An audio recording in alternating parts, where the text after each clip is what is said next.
It's a question most of us have uttered during an awkward silence on a first date, or as a generic segue at a dinner party where we only know the host and nobody else. It is a question that is very vague, all-encompassing, and easily criticized with sarcasm. Do you like music? What kind? My answer to that is yes, I do like music. In fact, I love music. My favorite kind of music is the audible variation. The late great comedian Mitch Hedberg once joked that he tried to taste it once and it just didn't work. So, as far as audible music, my personal preference is vinyl, and that's a really hard thing in a very digital world. The contention of vinyl versus digital is ongoing, and I will stand here tonight and defend vinyl 110%. The great musician Neil Young from Canada, been around for years, highly influential in in lots of veins of the music scene. He was quoted once as saying that digital music strips the soul from my songs and filters out much of the feeling. And you don't want that. I mean, these are artists conveying messages that you need to hear. So you don't want any kind of outside source taking away from that. The good thing is that according to the International Federation of the Phonographic Industry, which is a quaint little title there, the vinyl sales in 2012 were up 52% from 2011. They sold over, 171 million global sales of vinyl in that year. Echoing that is the Nielsen's rating, the Nielsen's music rating, usually associated with television, but they also do music. Their company there is SoundScan, but they also released recently that they have that vinyl sales are up 18%, while CD sales are down 14%. And 67% of that 14% in vinyl sales was purchased at independent record stores. So there's a big boon for small business, keeping it local, which is a big deal for a lot of people. So why vinyl? Why not digital? Digital music is not good for the environment, first and foremost. I mean, that's a big argument. It's not as clean as you think that it is. Sure, you're going to have less CDs, less plastic, less paper, and all that good stuff. But eventually, products like the iPod or the iPad or cell phone are going to basically crap out on you. And then when that happens, they're replaced. So what happens to this old iPod that no longer functions? It just gets tossed in a landfill. You got battery acid leaking out, all kind of nonsense. You don't want to add to the landfill. That's terrible for the environment. A big move has been the iCloud, where you just buy the CD, rip it to your computer, throw the CD away, there's more landfill trash, and then your music is just stored on this magical iCloud that is intangible and exists somewhere in North Carolina, let's say. Because Greenpeace did an environmental impact study in 2011 on an Apple iCloud facility in North Carolina, and it runs on coal. Coal is not environmentally friendly. It's very dirty and gross and silly.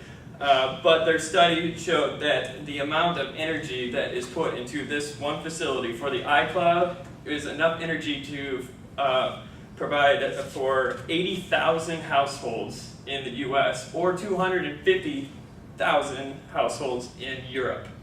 And that's just ridiculous. That's just so you can have your music out there.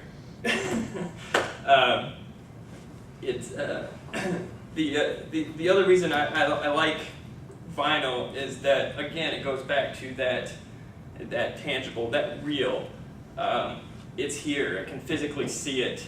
Brian Durning, who does podcast Skeptoid, said that vinyl records are a hands-on personal connection to the actual audio, and that's something no amount of digital perfection can replicate. And I wholeheartedly agree.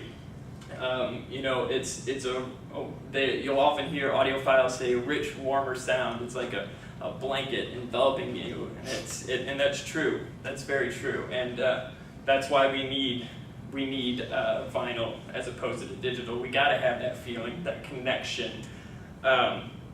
It's important because these are works of art. These are people expressing themselves, and they want you to know their expressions. They want you to feel that. So, very important.